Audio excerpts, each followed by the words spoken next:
12 अप्रैल 2021 सुबह के 11 बजे 26 साल की रिया घोष साहू फैमिली के घर जाती है। उनके दोनों बच्चे को ट्यूशन पढ़ाने के लिए घर का मेन गेट खुला हुआ था। जब वो अंदर रूम में जाती है, वो देखती है जिन दोनों को वो पढ़ाने आई थी, उनके साथ साथ उनके मम्मी को भी ब्रूटली मारा गया था और उन तीनों की लाश को कोई एक आदमी चादर में लपेटने की कोशिश कर रहा था। रिया ये सब देखकर चीख देती है और वो आदमी और कोई नहीं बल्कि उसी घर का मेन मेंबर और उन दोनों बच्चों के पिता दीपक कुमार थे। दीपक रिया को भी पकड़ लेते हैं और उसको भी ब्रूटली मार कर कई बार रेप करते हैं। लेकिन ये अपने ही बीवी और दोनों बच्चे को क्यों मारेंगे, अपने ही बेटी के टीचर के साथ ऐसा क्यों करेंगे, आज हम इसी के बारे में डिस्कस करने वाले हैं। सो हे गाइस, कैसे हो आप सभी लोग? आई होप कि आप लोग जैसा भी हो अच्छे होंगे। इस वीडियो को स्टार्ट करने से पहले मैं आप लोगों को हैप्पी न्यू ईयर विश करना चाहता हूँ। 2025 में हम लोगों ने बहुत कुछ खोया है, बहुत लोगों ने हमारा साथ छोड़ा है, बट आई होप कि ये साल हम लोगों के लिए बहुत अच्छा होगा। अभी हम जिस केस के बारे में बात करने वाले हैं वो झारखंड के जमशेदपुर से है। ये केस हमें बताता है कि एक पिता का दिमाग फिरने से क्या होता है। So without wasting any time, let's talk about Sahu family murder case.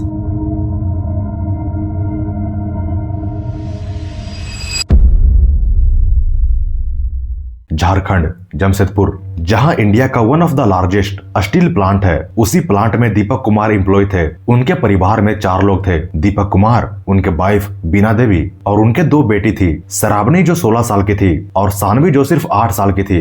एक कंप्लीट और हैप्पी फैमिली। दोनों बच्चे जो स्कूल जाते थे, उनकी माँ घर संभालती थी और उनके पिता जो टाटा स्टील में एम्प्लॉय थे, उनकी एक स्टेबल इनकम थी। लेकिन आज हम बात करने वाले हैं उस दिन की जब ये सारा घटना घटा था। 11 अप्रैल 2021 दीपक अपने साले को अपने घर बुलाते हैं क्योंकि उस दिन घर में मटन बना था। उनके साले साहब आते हैं और दोनों मिलकर पार्टी करते हैं। रात के लगभग 9 बजे तक दोनों खाना वाना खा लेते हैं और उनके साले साहब बाइक से अपने घर निकल जाते हैं। दीपक भी अपने घर के मेन गेट लॉक करके अपने बच्चों को सोने के लिए उनके रूम में भेज देते हैं और ये भी अपने बीवी के पास सो जाते हैं। अब रात गहरी हो जाती है, सभी लोग सोए हुए थे, लेकिन दीपक कुमार को नींद नहीं आ रही थी। वो रात भर कुछ सोचे जा रहे थे। वो इतना डिस्टर्ब हो चुके थे कि वो रात के अंधेरे में उठते हैं, अपने रूम से बाहर जाते हैं और एक हथौड़ा लेकर आते हैं जो उनके घर के मेन गेट के पास रखा हुआ था। उस हथौड़े को उठाने से पहले उसको हाथ जोड़कर प्रणाम करते हैं और उसको लेकर अपने बीबी के पास जाते हैं। वो अपने बीबी के सिर पे एक हथौड़ा मार देते हैं। जब वो उठती है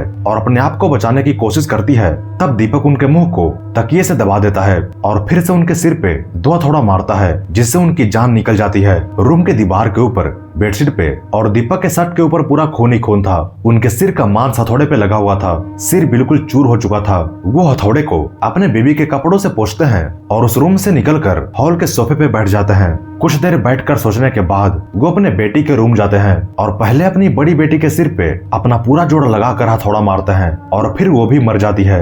और फिर वो सोचते हैं कि मुझे अपनी छोटी बेटी को मारना चाहिए या नहीं। वो अपनी छोटी बेटी के पास जाते हैं, उसके सिर को सहलाते हैं, उसको चूमते हैं और फिर वो बोलते हैं कि तुम जिंदा रहकर क्या करोगी, तुम पे और ज्यादा मुसीबत आएंगे। और वो उसको भी बेरहमी से मार डालते हैं। रूम में उसी तरह से खून फैल चुका था और अब वो अगले 2 घंटे तक रूम के बेडशीट को, कपड़े को वॉशिंग मशीन में धोते हैं, उसको सुखाते हैं और खुद नहाकर पूजा पाठ करते हैं। वो भगवान के सामने बोलते हैं कि मैंने जो किया है उसके लिए मुझे माफ कर दीजिए, उन्हें मारना जरूरी था। ये सब करते करते सुबह के 7 बज जाता है और अब दीपक अपने साले के घर जाता है, जिसे वो मटन खाने के लिए बुलाया था। उनके पास दीपक के बीबी के गहने पड़े हुए थे। वो अपने सास से गहने मांगता है, बोलते हैं कि वो लोग रांची जा रहे हैं और हमें गहनों की जरूरत है। दीपक गहने लेकर अपने घर आ जाता है और अब सुबह के 11 बज चुके थे। वो अपने एक भांजे को कॉल करते हैं और उसे मिलने के लिए बुलाते हैं कि हमें मिले हुए बहुत दिन हो चुका है, हमें मिलना चाहिए। उनका भांजा रोशन भी आने के लिए तैयार हो जाता है। उसी समय रिया घोष, जो दीपक के दोनों बेटी को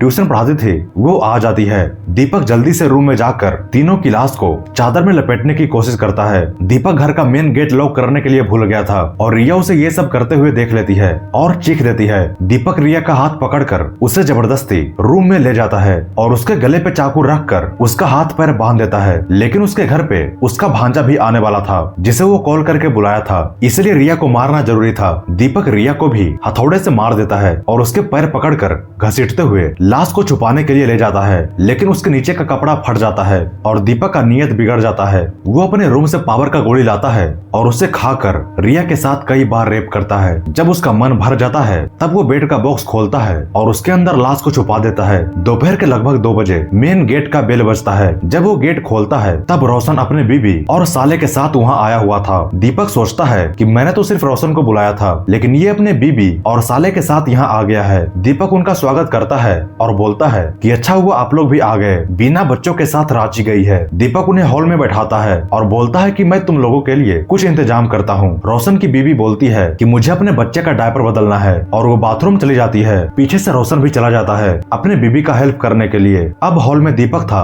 और रोशन का साला था। दीपक हथौड़ा लेकर आता है और उसके साले के सिर में जोर से मारता है। जब वो हल्ला करता है तब बाथरूम से रोशन और उसकी बीबी आती है। दीपक रोशन के भी सिर में मारता है। उसकी बीबी चिल्लाते हुए बाहर जाती है और सबको इकट्ठा करती है। अब दीपक को लगता है कि मेरा खेल खत्म हो जाएगा, इसलिए वो बोलता है कि मेरी गलती है। उनके साथ बिजनेस का बात कर रहा था, उन्होंने कुछ ऐसा बोला जिससे मुझे गुस्सा आया और तब मैंने इनको मारा। दीपक खुद उनके सिर पे गमछा बांधता है और उनको गाड़ी में बैठाकर बोलता है कि तुम लोग हॉस्पिटल जाओ, मैं अपने बाइक से पीछे पीछे आता हूँ। रोशन को लगता है कि इनको क्या हो गया है, इन्होंने ही मुझे मारा और अब ये नाटक कर रहे हैं। दीपक कुछ देर तक उनके साथ चलता है, लेकिन फिर वो भाग जाता है और यहाँ उसके घर पे रिया घोष की माँ आ जाती है। वो बोलती है कि मेरी बेटी यहाँ ट्यूशन पढ़ाती थी, लेकिन अभी तक वो घर नहीं पहुँची है। दीपक का भी कोई खबर नहीं था। पुलिस को बुलाया जाता है और जब वो ताला तोड़कर अंदर जाते हैं तब उन चारों का लाश मिलता है। ये तो कन्फर्म था कि इन चारों को मारने वाला दीपक ही था। उनके बेड पे सीमन भी मिलता है, लेकिन पुलिस के मन में ये था कि दीपक ने ऐसा क्यों किया, और ये सवाल आपके भी मन में होगा।